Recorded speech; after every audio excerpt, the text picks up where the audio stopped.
Good morning, Momentum Monday, people. That's what I'm going to say. Yep, it is my pleasure to bring to you this morning my friend, my mentor, my coach, the creator of Momentum Monday, the host, the regulator, the one that get this thing started for us. She is a professional coach, a role model, and a mentor, a leader, a national speaker, so many titles that she really don't care about, a vice president of human resources in corporate America, and many other titles she carried, but one or two of the most important titles is a wife and a mother. Did I forget she was an author too? Yeah, she's an author. She is the visionary. She is the one that I love beyond measures. I bring to you this morning, Jill Jordan Green. Good morning, Michelle. How are you this morning? I am doing well. Absolutely. Well, thank you so much for that introduction. And, folks, I want to say to you, good morning, and good morning. Welcome to Momentum Mondays. I am Jill Green, and I'm sorting 16. And today's call is designed to wake you up, shake you up, and take you up to new levels in your life, your career, your business, and your dreams. And, folks, before we get started today, I want to introduce to you a few of my amazing co-hosts.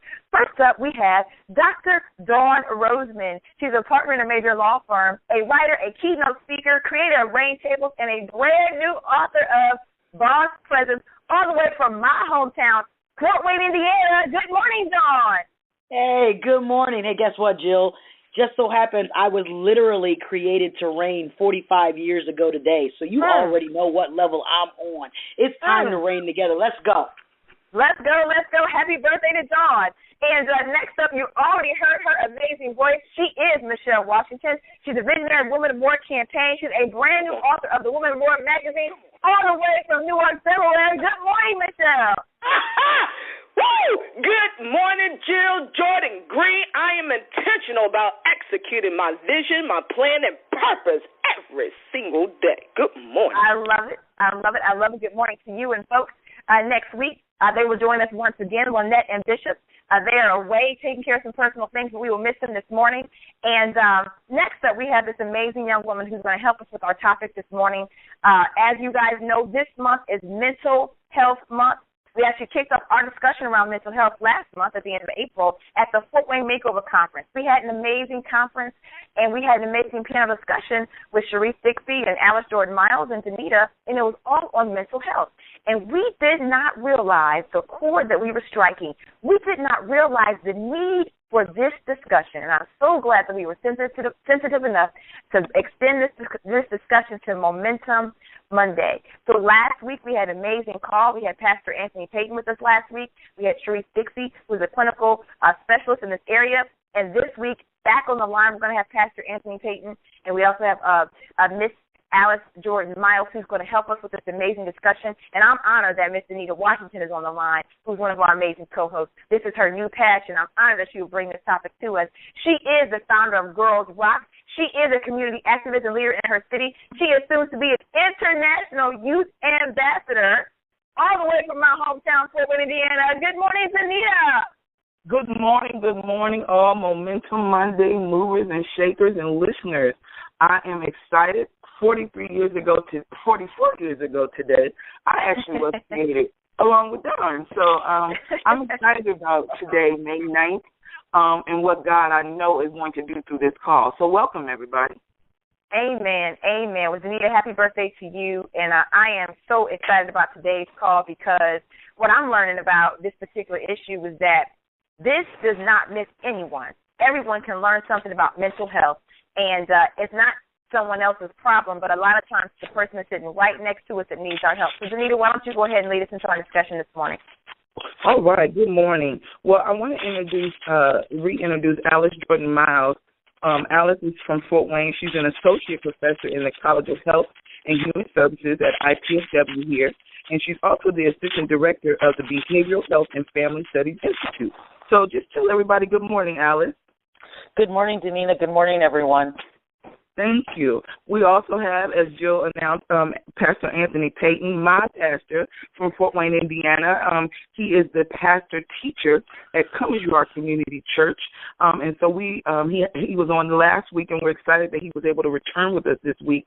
Can you let everybody know? Good morning, Pastor Payton. Did we lose Pastor? We might have lost him, but I'm sure he'll get back on in a second. Alice, Hello? Okay, Pastor, we can hear you. Good morning. Good morning. It's a pleasure to be back. I'm sorry for whatever happened, but it's That's an honor okay. to be back. Thank you. Good morning. Alice, we're going to dive right in because we have a lot of information, and I want to make sure our listeners can get some things. Alice, talk to us about suicide, the definitions, and the different things that encompass that. Give us some information today. Sure, thank you very much. First and foremost, even in the introduction, you guys talked about how this has been such a firestorm of information and people that are needing this information.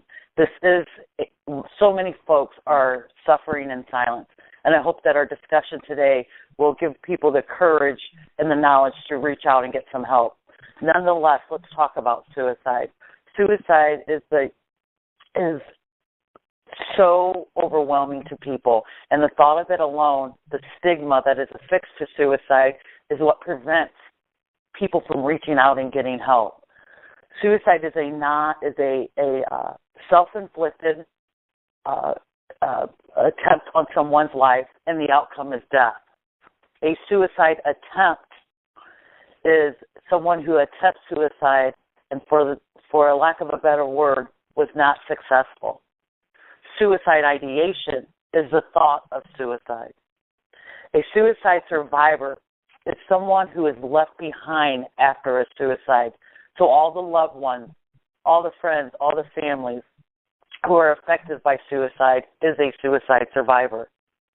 A suicide attempt survivor is someone who's attempted suicide, and by the graces of God, the outcome was non-fatal. And one of the most important things that I want to talk about today is that the terminology that we use surrounding mental illness. Stigma is so affixed to mental illness. And when we refer to someone who has died because of taking their life, you don't want to say they committed suicide, because someone commits rape, someone commits murder, someone doesn't commit cancer. So the preferred way to refer to someone who has taken their life is died by suicide, because you don't want to put the burden and the fault back on the person, because the person who died by suicide was affected by a disease, and that was a disease that they did not choose to have. So the fault should not be put on that person. Wow, Alice. So wait a minute. Let me stop you. So I want to make sure that the listeners understand. Say that again about the committed piece. I love that. You know, committed is a negative word almost in the terminology. People commit murder. That's a bad thing. Someone commits rape. That's a bad thing. When someone, for a lack of a better word, commits suicide, they didn't want to die. They did not want to die. 90% of people who die by suicide had a mental health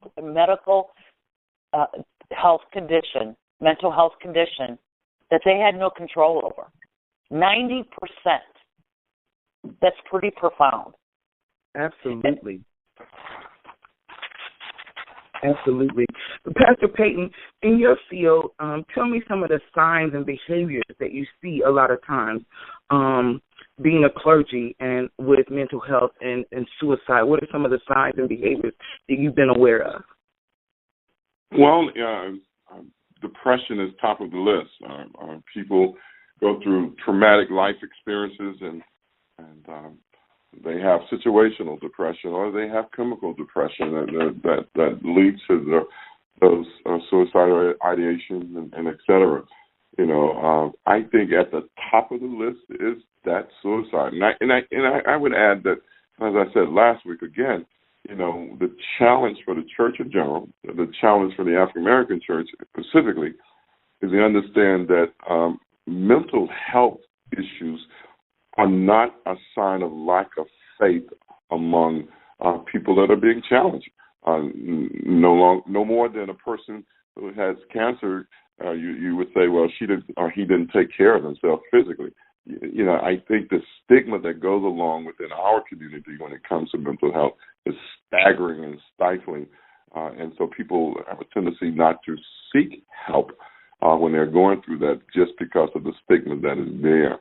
I think that all of us have to rise to the occasion. I think I said this last week, within the broader Christian community of SBC, Southern Baptist Convention, which I'm a part of, it wasn't until Rick Warren's son and committed suicide that the denomination itself issued a declaration of how they were going to begin to address mental health in the church. Now, it's unfortunate that Rick's son died by suicide, but the reality of it is the church, the denomination as a whole, had not done anything until that happened. This prominent church leader, along with Dr. Page, one of the professors and leaders of one of the seminaries, whose daughter also died by suicide, that combination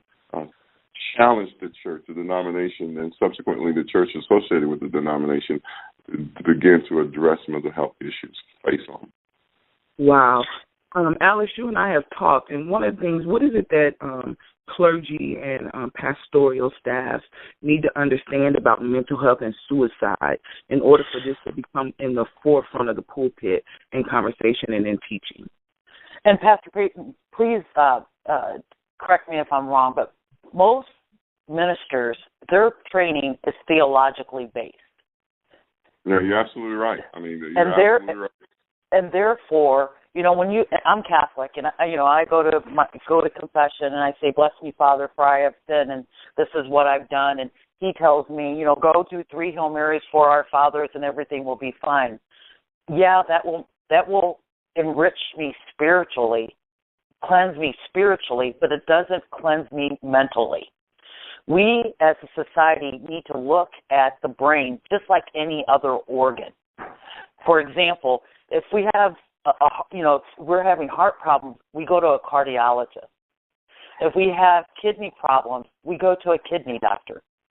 However, when we have mental problems, we tend to go to our ministers. And our ministers, their training is theologically based, not mental health based. Therefore, our ministers of all faith denominations need to say, you know what, this is beyond my realm of training, and I need to make sure that they get the help that they need, therefore sending them out to a mental health professional. Absolutely. And there's no shame in saying that this is beyond my training. I think that, you open up the door for that person to get the help that he or she needs more quickly by acknowledging, I don't have the training to deal with this, and subsequently surround yourself with those that do. I think the bigger issue here for many clergy, even though they don't have the training, is so much, so much that is a part of the mental health field is beyond their construct of what's Christian. And so, their philosophies and ideas within mental health treatment, within that discipline that many clergy are uncomfortable with from a theological perspective. However, there is a plethora of Christian counselors out there and mental health professionals that have a Christian construct, and they're not going to bring out the oil and lay hands, but they are going to deal with the issues of dealing with the person. Well, is there really a rise in mental health cases and suicide, or are we just now becoming more aware? Which is it? I think. Go ahead. I'm sorry. Go ahead. I'm sorry. Go ahead. I don't think there's been a rise. I think it's just now that people are now talking about it around the water cooler. You know, not too long ago, well, 20, 25 years ago, people weren't talking about cancer, and if they were talking about it in a negative context because it was affiliated or associated with a negative behavior. Same thing with AIDS. You know, look at what happened in Kokomo. People weren't even sending their kids to school because Ryan Wright had AIDS. But now we're wearing red ribbons, pink ribbons with pride. We're walking in walks and things like that to bring awareness. And then now with mental illness, I think the theme is that we're talking about it in a public context because it's affecting so many people. And I think that even with the Makeover Conference, we're finding out that, you know, so many people, so many individuals, male, females, black, white, whatever, it doesn't matter, that people are talking about it in a public context because it's affecting so many people. I read a statistic some time ago. It's staggering to think about it, but and it said something like every 40 seconds, someone dies by suicide. Every 40. Yes, that is internationally. Just in the beginning of our call, Pastor Peyton, we have had 3 people in our country, in the United States alone, die by suicide. Someone dies by suicide every 11 minutes. 11 minutes. And for every person that dies by suicide, there's 25 people in the United States that have attempted. And quite frankly, those statistics and that data is grossly underestimated because a suicide is not considered officially a suicide unless it's indicated on a death certificate. And many times, suicides are not indicated on a death certificate because of many reasons. Number one, stigma. The family doesn't want their friends and neighbors to know that their loved one died by suicide or because they were crazy. And number two, because of insurance purposes. It's just been in the last 3 to 4 years that insurance companies are now paying out for suicide. That's so funny you say that, Alice, because I had a friend that had a daughter that committed suicide in Fort Wayne about 2 weeks ago, and I could not find it in the obituaries or whatever, but it wasn't listed as suicide. Right. They didn't list it as that, and they did a GoFundMe for her, and they never mentioned, usually they tell the cause of death or whatever. Right. They never mentioned it, and so that is so true that, I looked at the shame that the mother felt, right, and sure. how, that was more of the issue than what happened to her. That was more the concern of what people would think or know. So, wow. Right. It just like, like this morning's paper, I know that there was 2 suicides, and in the obituary it says, preferred memorials to the Cancer Society, because that's a more socially accepted form of death in our country than anything else. I've only seen in my work, I've been doing this now for 8 years, and I've only seen one obituary that has indicated a true cause of death. And I really respect the parents. And the obituary was something like this: our son died because of a mental illness, a mental disease. They wanted to bring awareness. They didn't want their son to die in vain. They wanted, if anything, to help other families identify that, mental illness is just like any other illness.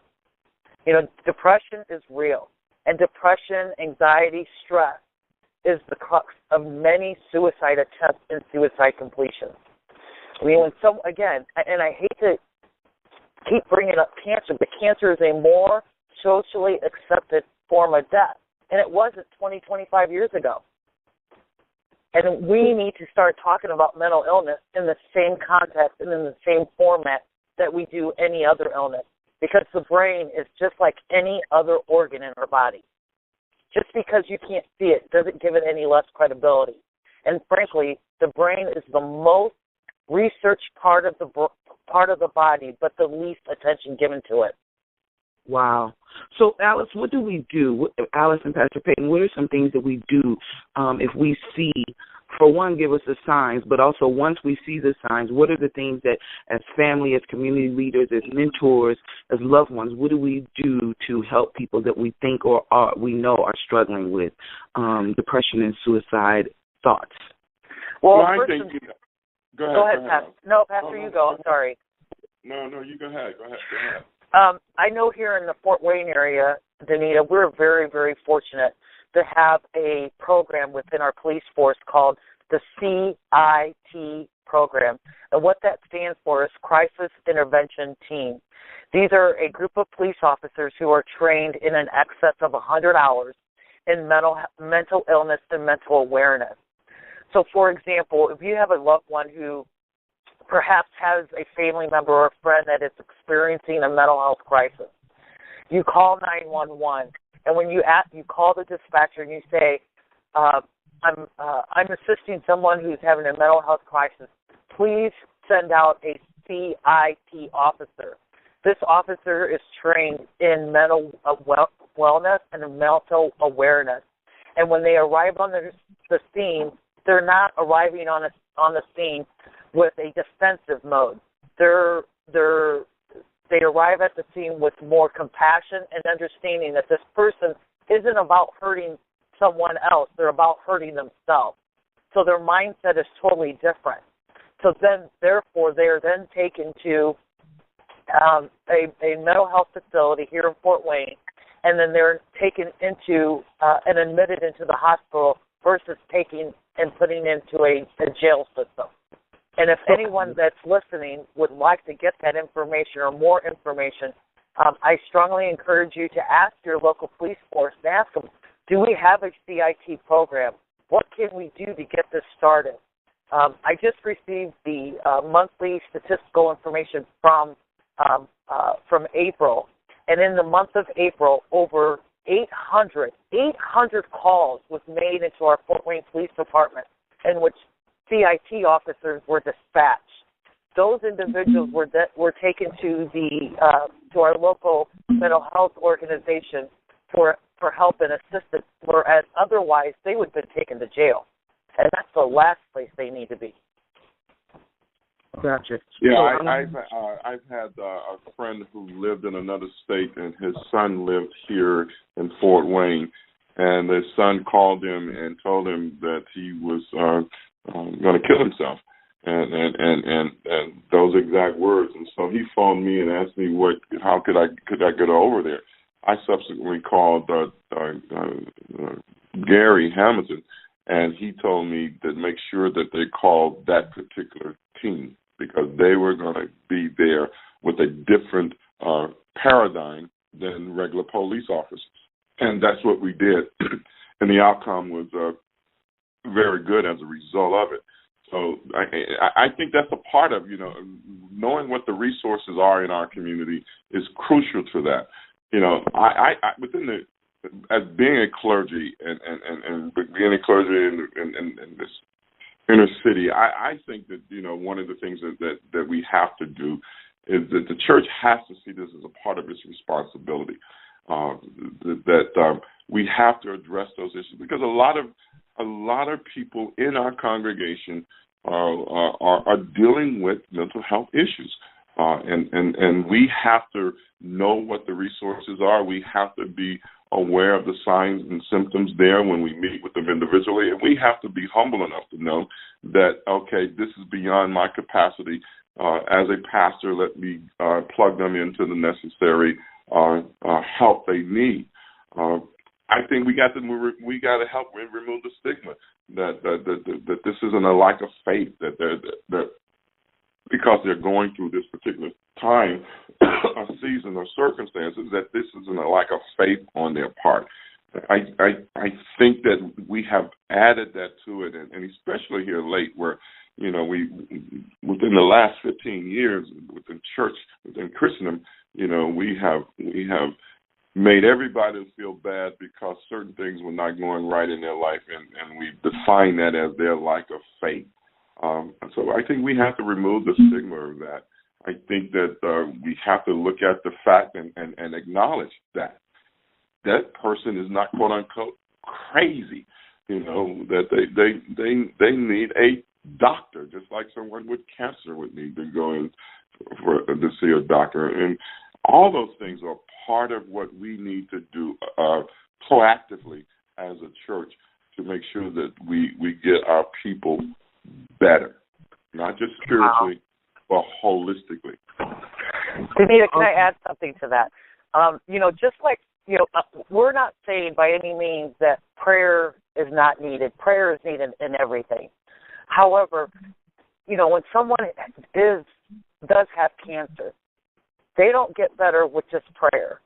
It helps them get through it, but it's also the chemotherapy, the other kinds of means of therapy that they receive that gets them better.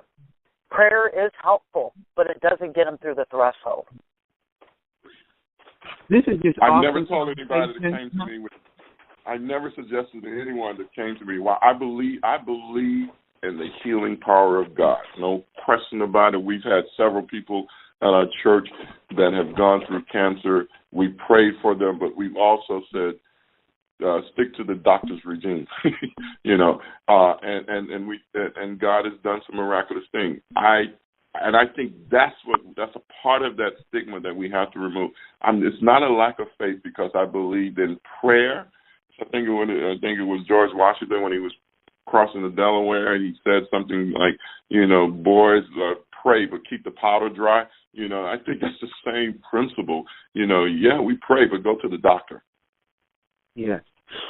This is just awesome information. We are on the Momentum Monday call here this morning talking about the many faces of mental health. Alice, we're going to post the information that you are giving out to us in our Momentum Monday discussion group. And I want to make sure that we understand that in your areas, ask if you have a CIT. What does that stand for, Alice? Oh, but actually a CIT team on your police force, they actually come in and they're specially trained to deal with mental health issues. So they don't come in on a more defensive mode with people who are struggling, but more an offensive team mode to help people get through. So, I wanted to close. Yes. I was just going to say, I'm glad that Alice, she just taught me something, and I'm learning so much. So I'm so glad they're on the call. But requesting that CIT officer is important, because we're seeing more cases reported on the news of those situations going wrong, where loved ones did call the police in to aid with someone who may have had some mental challenges, and then there was a altercation between the police and the person suffering, and then there was a shooting. So I didn't know you could request a special officer. So it is very important that we educate ourselves so that we can help the folks that need the help. So I think that was a very, very powerful point that you made. Absolutely. Amen. Even here in Fort Wayne, it has happened. And so that's why I think that, nationwide, we have people from all over the world on this call, and I want to make sure that they have the right language when they go to talk with and give understanding to this information, that they know what to ask for, Jill. I thought that was a powerful nugget that we all just received. Absolutely. Pastor, you were going to say something? I think I was just going to reiterate that calling that particular team, and I know personally what it meant to my friend who actually lived in Philadelphia, and his son lived here, and I have no doubt that if anyone else from the police department would have shown up other than this team, that it would have ended differently. That is so powerful. Danita, I'm just so moved by the information that we're learning today, and this is really causing a lot of discussion in a lot of people's living rooms, which is the intent of this call. And last week after the call, me and Michelle actually were talking about some of the content that was laid down and how powerful it was, and she began to talk about this very professional woman that she had met who was having a hard time in life and who was struggling. And life was heavy on her shoulders, and when you looked at her, you thought she had it all together, and you didn't think that this somebody would be going through, and and she was struggling emotionally, and just had some thoughts sometimes that maybe life had just become too much. And I said, Michelle, you just described me. And she paused, and I said, listen, this thing does not pass over everybody's door, right? I mean, we are all at some point subject to feeling overwhelmed or feeling that life gets heavy. But the difference is, right, I have people around me. Sharice talked about it last night, having the right circle around you that can speak life to you, that can keep you going. Because every now and then, there was a moment, Pastor, when I said, man, this thing is heavy. Man, this thing is tough. right? Well, I have the right people around me. I have the right stuff in my head, but there are people that don't. So, Pastor, this morning as the news begins to take us into the after call, I want you to speak to the person, not next door, but in your house, because that's what we're talking about this morning. This thing impacts the folks that are in your house, too. Am I right, Pastor? You're absolutely right. You're absolutely right. And I think that I think the most challenging, I'm not minimizing it on anyone, male, female, black or white or whatever. I'm not minimizing, but I think that when you look within the context of men and young boys, particularly African-American young boys who are taught that they don't talk about things like this, you reinforce a whole different behavior in dealing with life issues and dealing with their depression. If they had somebody that they could talk to, that they had someone that they could just keep it 100, not just about, their street life or their street cred, but about the things they really care about, many of their lives would turn out differently. Let me just share this. I was going through something on one occasion because of something that had happened that it was beyond my control. And I remember just sitting in my basement and saying, I'm out of here. I'm going to find a way to get out of this city. I'm gone. I'm leaving and going to Brazil and live happily ever after. And I heard this noise outside of my house. And at that time I lived in a very secluded area. And so I'm saying, okay, who is this outside of my house? And long story short, I get up from the basement, I go outside, and there's this group of men, brothers, who knew what I was dealing with. They're walking around the house, praying for me, calling my name out before the Lord. Wow. And to use the old poetic saying of our ancestors, just when I thought I was lost, my dungeon shook and my chains fell off. That is the kind of support that we have to provide for one another. That's the kind of support in general, and I think that's the kind of support that we have to structure within the lives of our young African-American boys as well as men, because these are things that we do not talk about. Makes you less of a man to talk about you going through depression. That is a lie straight from the enemy. You are more of a man to acknowledge that I'm weak at this point and I need that. I mean, if there's any truth to be said to the President Obama's initiative, My Brother's Keeper, is found here. Be there. Yeah. Well, we are going to our after call at this time. We appreciate everyone that is on the line. Michelle is going to open the lines up for questions or comments. Pastor Peyton and Alice, Jordan Miles, I just have to say thank you for picking up the call and saying yes to us. Alice had to get off, you guys. She had a doctor's appointment that she had to be at, but she will be posting information in our discussion group this afternoon to share, and she will put her information for contact if anyone wants to reach out for her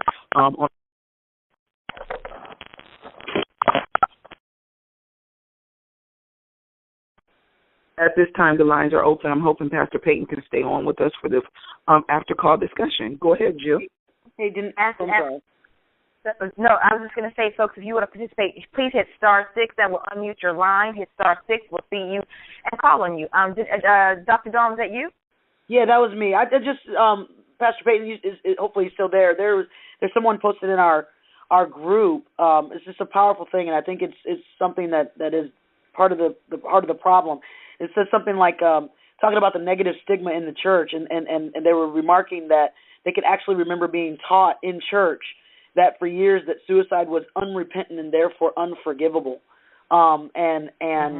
just really, really, that could be really, really, I think, and Pastor Peyton, obviously you can speak to this, why folks don't say anything, because they think not only is there something wrong with them for having these thoughts, or they don't even think that. I don't want to be presumptive, but certainly think that in terms of our faith, that is something that God can't forgive us for, and all these sorts of things. So it's just a despair heaped on despair, it seems. I mean, does that make sense, Pastor Peyton, what I'm saying? I mean, that was just a powerful statement to me, what was posted there. I appreciate the caller for posting it.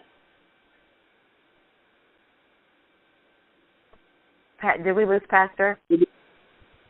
I don't know if we may have lost. Well, that's okay. I mean, I appreciate the caller. I mean, more than anything, that's a courageous statement, and I think that is something that we have to be mindful of what we're saying, what we're when we relay these religious isms. I call agree. them. You know what I mean? That really can keep people completely completely down and immobilized, such that they won't seek the help at all. And that's just so we got to be better as the church, if that's what we claim to be, to make sure that we're not we're not a hindrance. And so that's all I wanted Absolutely. to point out. Hey, Pastor, are you still with us? Pastor, I see you on the line, and you're unmuted now, so you can talk. Pastor, okay, he's on, so he'll come back. But anyway, thank you for that, Dawn. You're right. That is so powerful. And this stigma, man, I think that we're doing our part by having the discussion. We got to keep talking about it, but it's the stigma that's just, man, it's taking us out. It's a shame. Go ahead. Well, ladies, one of the things, even when Connie Kerrigan from Parkview and I began to have this discussion about a year ago, it was one of the things that she said, her being Caucasian, trying to come into our community to have the discussion, she was getting a lot of defense, that this wasn't something that we needed to talk about. And, and she said even for her, as a Caucasian woman, like you said, like Alice said on the phone, it's almost hidden. So the one thing I'm learning is that it does cross socioeconomic lines. It crosses culture. It crosses gender. This is something that's becoming an epidemic. And one of the things that Alice didn't get to mention was that among young people, it's on the rise. But weirdly enough, we used to be worried about latchkey kids and them being home alone as parents. But guess where it's on the rise at now? Suicide is on the rise at school. And she said direct correlations to bullying and Facebook posts and all of that stuff. And so we really, really, really have to be mindful of even what our children are posting. Are they the bullies? Are they the ones that are adding pressure to other young people that are in their schools and in their circle? So it's definitely something that I'm excited that, Jill, you chose as a leader to deal with and take on, because it is something that's hurtful. And, even Dawn Smith from Fort Wayne, when we were at the Makeover Conference, one of the things that she talked about was the hurt from church, and how when she was younger, she knew that there were struggles, but because people just kept telling her to pray about it or you weren't praying enough, then she began to internalize it as something was wrong with her. Yeah. Danita, it's, I mean, just put it on out there. You're being incredibly gracious. I maybe should follow your lead, but I've heard this, literally said to me and around me, where stuff like this is going on, where people are exhibiting what clearly were mental issues or challenges in that regard, and they were like, hey, those are white people problems. We don't do that. Mm-hmm. Yeah. We don't do that. And you're left kind of going, we don't do what? Because they doing it, whatever it is, and it's just it's a shame. And I know that it's something that has been handed down generation to generation. So I'm really proud of this group for just tackling it. I want to break. We need to break this thing because it's not a white people problem. It's not a black people problem. It's a human being problem. Life is happening to all of us, and you know what? And we need to deal with that straight up. And be our brother and sister's keeper. Jill, Pastor Peyton said he can hear us, but we can't hear him, so he is still on the call trying to be heard because he has some things that he does want to respond to. So I don't know who can help us from behind the scenes, but he is still on the call, and he said he can hear everything we're saying, but no one can hear him. So I didn't want the caller to think he abandoned us. He's trying to get back on. All right, ask him just to hang up and dial back in because his line is unmuted. I see it unmuted, so just ask him to hang up and call back in. Pastor, since you can hear me. But, I think it starts too, Dawn, and Michelle, I'd love for you to jump in here too. I think it starts when they're young, and I'll tell a quick story about my son. My son is 10, and I walked into the living room one day, and I caught him crying, and there was a tear that was rolling down, and when he saw me see him, he immediately wiped it away. And I said, hey, buddy, what's going on? And he said, nothing. I was just yawning. Or he said, I have something in my eye. It's my allergies. When I tell you this little 10-year-old boy gave me every reason in the world of why he was not crying. And I said, babe, you are crying. What's going on? And I began to get frustrated because at 10, Danita, he has developed the skill set of shutting off his emotions. And so I said, come in here. And I was actually going to get him to talk to him and my daughter about sharing their feelings because we know of a 16-year-old young man who took his life here in the Louisville area.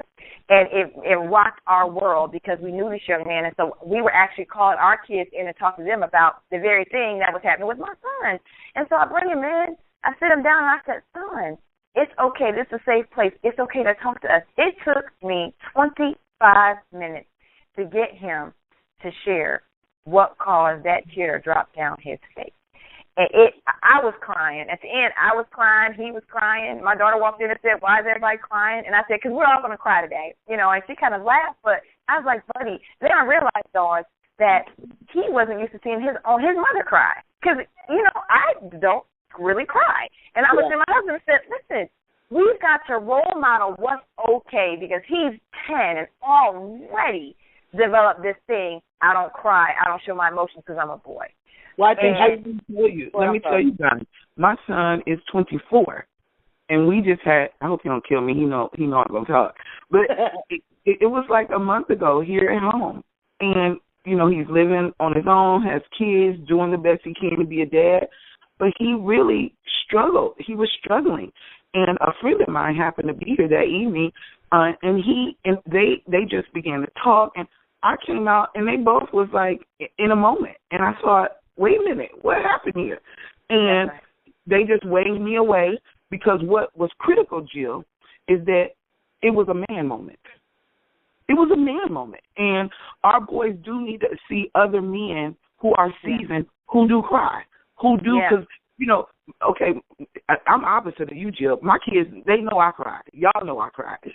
But, you know, for him, it was a man moment. And so I think Pastor Payton really hit on something when he said that national movement by Obama, you know, my brother's keeper, our young men need to have some men who are willing to be vulnerable, who are willing to be bold and say that this is a natural feeling. This is what life is, and it is okay to do this. And so, I just keep saying I'm so honored that God chose us.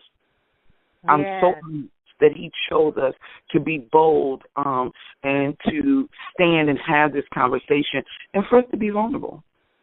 You know what, Danita and Jill and Dr. Dawn, it is important, and I'm always challenging myself as a mother of what I'm teaching my girls and even my granddaughter. And when I'm speaking in front of mothers especially, I'm always challenging them, what are we really, are we setting ourselves apart? Are we retraining or adapting to the way life is now, or we're just continuing what our parents have taught us? Because as a little girl, I'm always getting the Easy Bake Ovens, I'm always getting the doll babies and learning how to be a mother per se, but I wasn't taught to a degree. I was to a degree, but wasn't to a degree how to manage my emotions, or was it okay to do exactly what y'all saying? And then we have adults, and we don't know how to do what we're actually telling our kids to do, and it's hard for kids to just receive what we're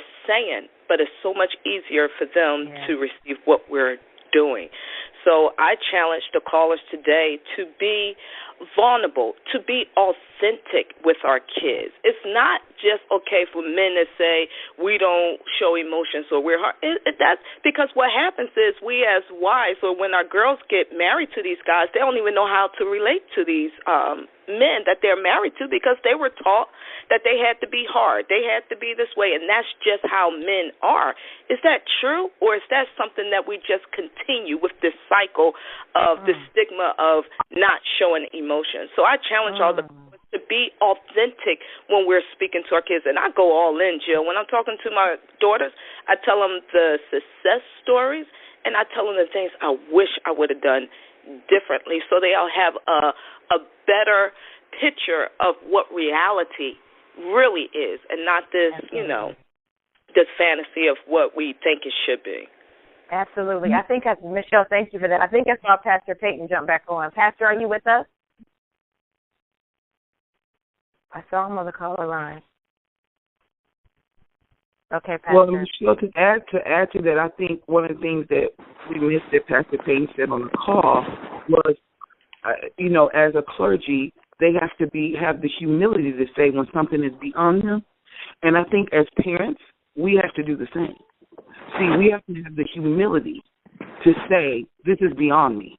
And with my son being 24, there was a moment that was beyond me. That was something that, he and that person were going to be able, he was going to do a better job than I was. And I needed to have the humility to respect and understand that. And it's the same thing when we're looking at mental health and trying to go to another place or get help. Have the humility as a mom, as a loved one, as a partner in the community. Have the humility when it is beyond you to say, I can't do this. I brought Sharice Dixie on. I was supposed to be a presenter at the Makeover Conference. But my spirit kept saying to me, this is beyond you.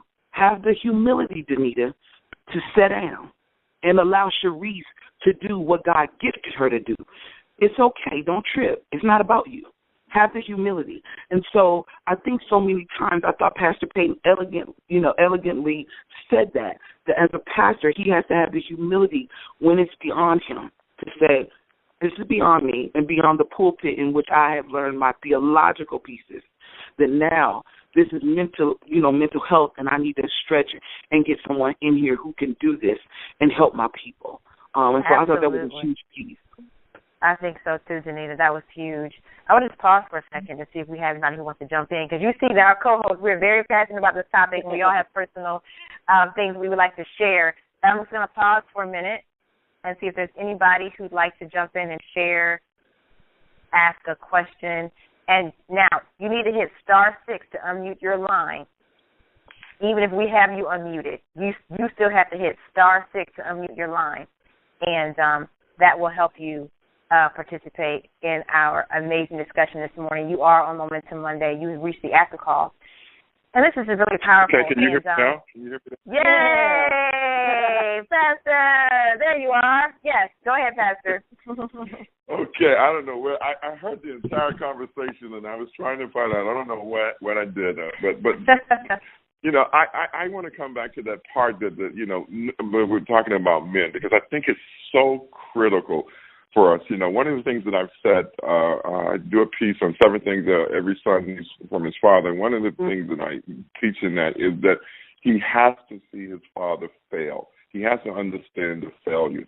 And I think sometimes, we're so busy trying to put up the success, we don't help our sons process failure properly, because we have this hardcore disposition about we don't access those emotions. And so subsequently we pass that, as I said earlier, that hardcore disposition on to our sons who marry daughters and carry that same disposition on to their sons and daughters and et cetera.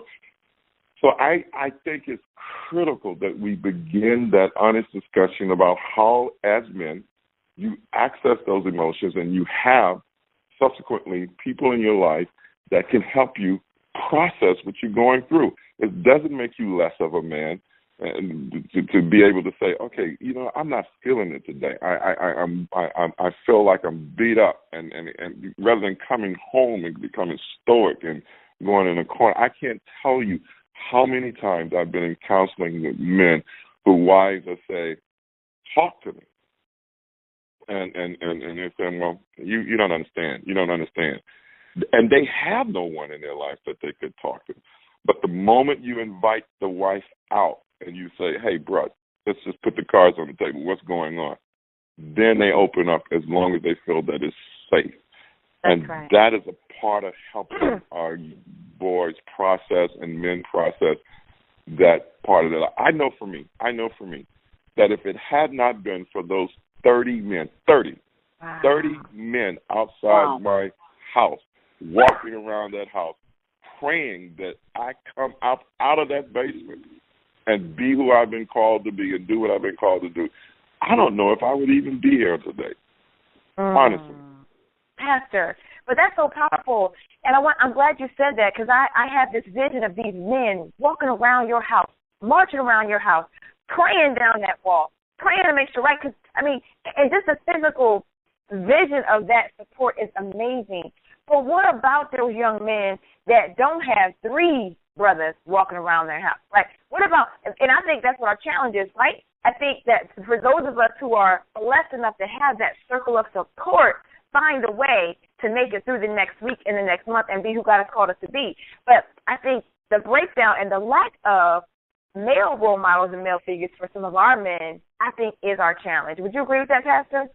I agree 100%. I mean, we you know, the African American church is notorious. Every church in general. Let me digress from it. Every church struggles with getting men involved, no matter what the cultural background may be. But the African American church immensely, I mean, it struggles intensely with getting African American men engaged in church life. And there is a variety of reasons for that.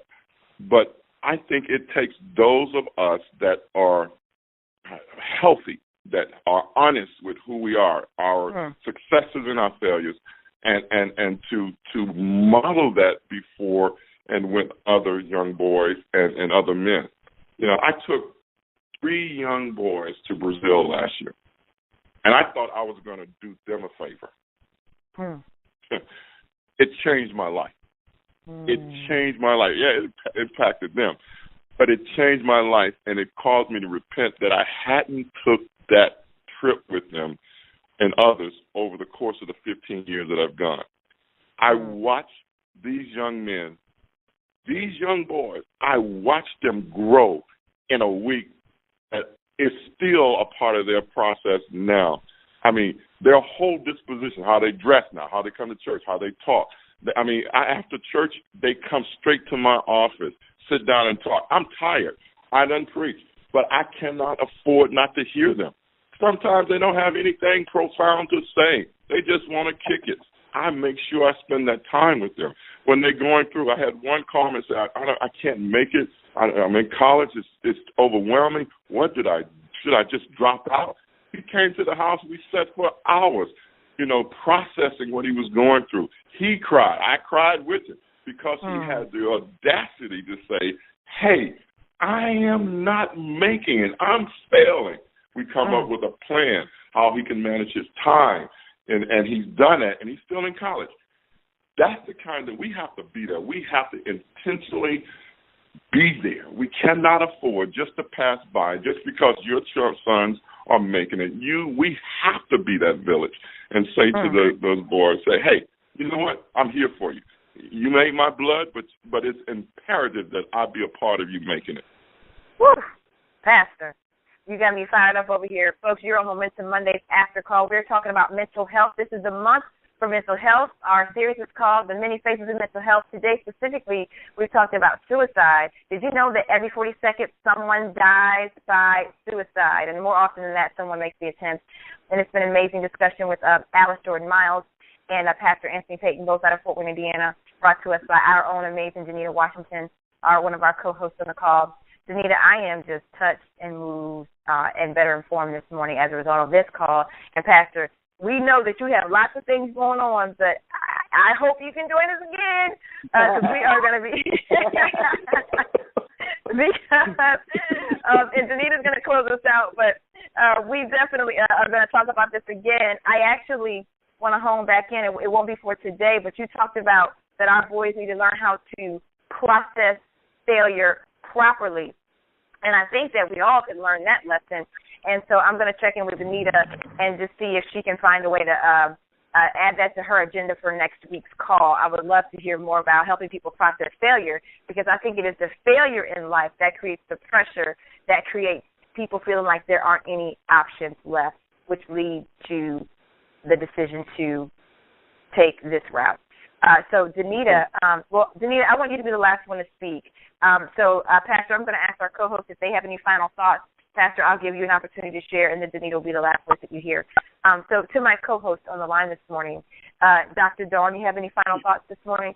Just two quick things, and one we'll unpack later. I'm throwing this out there on the floor because I feel like there is something here, and I feel like we women play a role in it. Pastor Peyton being here really challenges me, and certainly being a mother of boys, that there is some, I don't know what it looks like, but we can talk about it, a call of some sort of what our role is and how we can help our young men take up their rightful positioning and going forward. So we can talk about that. I don't know what that call looks like, but that got me fired up a bit again. And then lastly, I just wanted to say what I hear Pastor Peyton saying. We talk a lot about circles and people around, all this stuff like that. And what I hear, the way I hear it, is that we really need to take the people in our circle, if we dare to call them that claim that they're in our circle, to take them personally, which means sticking around when we ask them how they're doing, sticking around for the answer.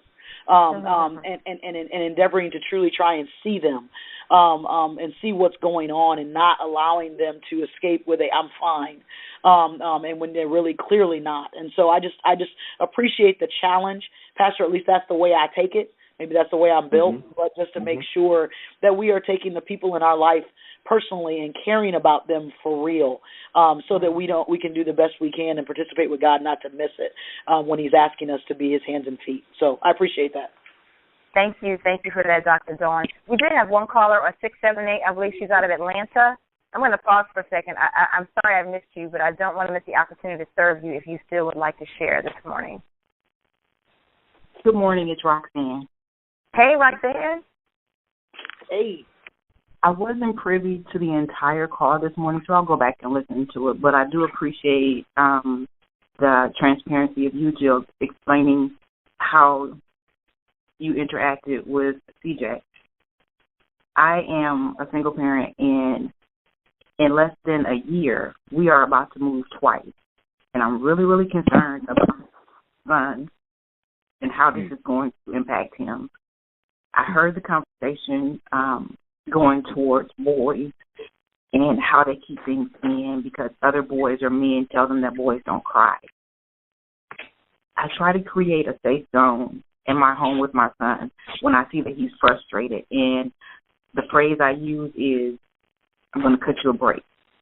When I cut him a break, he's allowed to, minus cursing, say exactly how he feels. And I keep telling him, use your words. Don't use actions, use your words. Because I need for him to understand that if there's nobody that he can talk to, I'm that person. And I'm constantly asking him, are you okay? Is anything going on? Has he done anything to you? Just trying to make sure that his mental state is okay. Because he's in an area where he is more than likely always the only black kid. And he's never been in that situation. He came from elementary school. He was the majority. Now he's in the school where he's a minority. And I keep constantly talking to him, trying to talk to him at his 12-year-old self to say, hey, how's everything going? Are you handling things okay? And I don't know if I'm doing it the right way, but I have to say this call has enlightened me as to some ways to try and communicate better with him. And if I can't, then my next plan is to get him to talk to someone to see if they can get him to open up. I'm a mother, and I'm not just a mother. I am a mother. I'm supposed to be the knower, the doer, the all things person. And there are some things that I don't know, and I'm not afraid to say it. And I will look outside myself to see who can help my son, because he is my main focus and he is my main goal. Because if anything happens to him, then automatically I'm going to blame myself. So I want to say thank you, Paul. Thank you for this information, and thank you for allowing me to look in a different direction of how to help my son. Like I said, we're about to make a second move in less than a year. And people always say kids are resilient, they bounce back. Well, sometimes they don't. And you'll never see it coming. And it's always that silent thing that's within them because they don't know how to express themselves. Because sometimes parents say, what is it, do as I say, not as I do, or, talk when spoken to, or, kids have a certain place. Well, because it's just the two of us, I try to let him know, I'll cut you a break. I'll cut you some slack. Just say what you want to say. Tell me how you feel. so I can either address it or get someone else to address it, because Mommy isn't perfect. Mhm. That's powerful. Roxanne, thank you for sharing. Pastor, I'm going to ask you to share some thoughts around Roxanne's comments. I will say I understand. Roxanne is in the military. She has a military family, so that's why she's in transition. I will say that I understand the pressures of relocation, because as you know, my family's relocated often. So we should talk offline, because I can talk to you about that, because that's actually what his situation was. My son was responding to, a relocation in our life. And that was that, and that's our truth. So we definitely should talk offline about that. Pastor, you have some thoughts for Roxanne this morning? Well, yeah, I understand that. I understand that. I just had a conversation with a very good friend of mine, an executive, and who has moved several times with the company taking over territory, and his son had just begun to connect and develop his own social life with his friends, and they were getting ready to move again. And he asked me what should he do, because it wasn't that he had to, but we wanted to be closer to where his daughter was going to be going to college.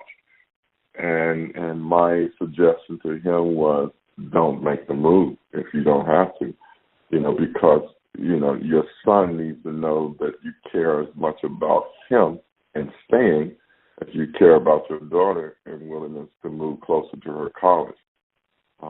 Fortunately for them, they had the resources and they were able to stay, and I'm sensitive to those that don't have that or don't have the choice. And in the military, you don't have that choice. But I applaud you at the same time for understanding the transition that it means for your son and trying to do what you can to help him. I would say that latter part, finding someone to that he could connect with. I've lived by this adage all of my life since I've been made aware of it, and it's simple. 10% of people change when they hear the truth. 10% of people don't change. 80% of people change within the context of a relationship. My best moves forward have always happened as a result of the positive people that I've had in my life, and subsequently the relationship I've had with them. And I think that one of the things that we got to make sure we do, and I challenge mothers from single homes, single parents that are raising boys specifically, find healthy men to connect those boys with.